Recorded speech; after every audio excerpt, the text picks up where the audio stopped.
Hi everyone, hope you're doing well from wherever you're watching this channel, depending on your time zone. Now, we have a big issue with this issue of SHA.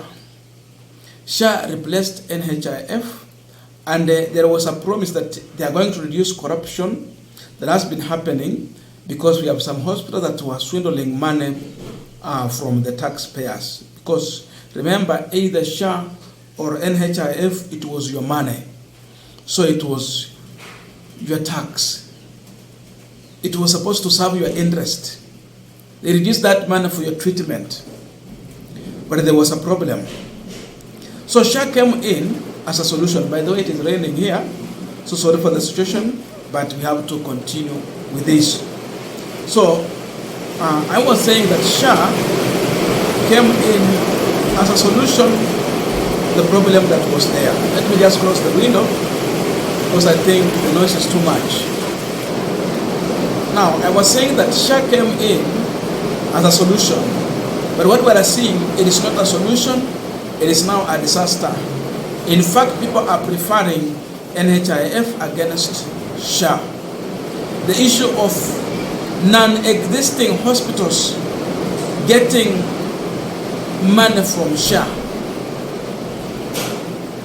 We have ghost hospitals. These hospitals, some has been linked to senior people in the government. Then there are other hospitals that do not serve people. It's just a clinic. But they are giving you a bill of level 5 hospital when there has never been such kind of service offered to any patient in the hospital. So Bwana Khalwale is in the government. Khalwale is the majority whip in the National Assembly. Khalwale has a government vehicle with the flag. So he's the government. He is here advising William Ruto on how SHA can work and who are the cause of the problem to SHA.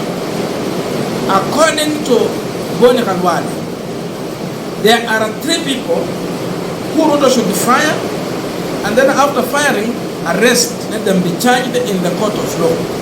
Number 1, CS for Health, Aden Duale. According to Khalwale, he is the problem to do with SHA. Number 2, he's talking about the SHA chairperson, Dr. Abdi Mohammed. He must be fired and arrested. Number 3, the CEO of SHA, Mercy Mwangangi.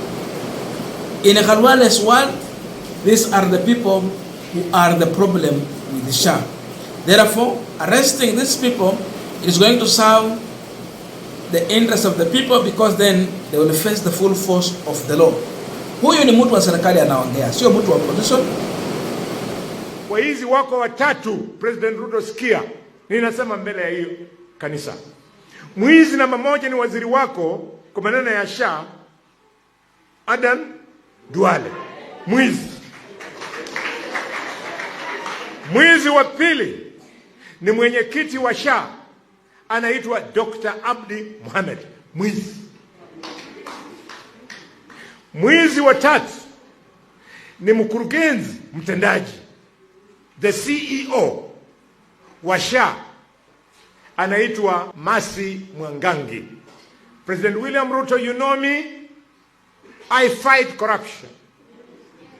Ninakuambia kwamba kama unataka SHA ifanye kazi, leo simamisha kazi Duale, simamisha kazi Mercy Mwangangi, simamisha kazi Dr. Abdi Mohammed. Ukishawasimamisha, na nyinyi polisi, anzeni kazi, mshika hao hizi, mwashitaki kwa sababu wameipa 24 billion shillings ya SHA. Now, if Khalwale is part of UDA and he speaks like this, he is part of the government. I don't know why should we doubt him. But anyway, before we continue with the panel discussion, I have a quick and humble request. For those who are watching the channel and you have not subscribed, please consider subscribing. To our returning subscribers, I must say thank you so much. And again, to all our viewers, please give this video a thumbs up. Thank you so much, And back to our discussion. Now, in a civilized country, going by the situation where we have seen billions of money from SHA disappearing and ending up in a non-existing hospitals, this was enough to demonstrate that the CS for health has failed on his duty and mandate. And therefore, it was good if Aden Duale could have resigned. I think that would be a good gesture. But we are in Kenya, where no one is neither willing or ready to resign, even if they're found red-handed. So the only option we have is two, because these people cannot go. Number one, the president can fire them directly without asking anyone. So Ruto should fire these two or three, as Kadwale is putting it, because going by the fact that wizi ilifanyika wakiwa kwa ofisi hawakuwa na habari. Had it has come to the public, it is when now they are learning about this, and now they are pretending as if they are working to solve the problem. So they were sleeping on duty, and therefore they are incompetent. That is enough to send these people home. But we know the president. He will not send them home because he has not shown any gesture or interest of finding out a solution and the trouble to SHA. And we will be asking another question. Before we ask that question, option number two, to send Duale home. It is true, the National Assembly. Someone can sponsor an impeachment motion against Aden Duale because under his watch, SHA has failed. The taxpayers' money has been taken into people's pocket for non-existing hospitals. So he's left on duty, and it is enough to culminate his impeachment. GMB is very successful to send Aden Duale home. Now I see what Aden Duale is going through in terms of now being shelled. Then I remember what the former CS for Agriculture, Mithika Linturi, went through. In fact, from Linturi, we know the Ford Kenya, not Ford Kenya actually, DAP-K MP in Bungoma initiated his impeachment, but he was served by executive. Why? Mithika Linturi told us that the person who was involved in the issue of fake fertilizer, it was the executive itself, the president. And so the only way to solve this was to save him from the impeachment, because then he would have leaked out classified information. Now no one from the executive is asking Aden Duale to go.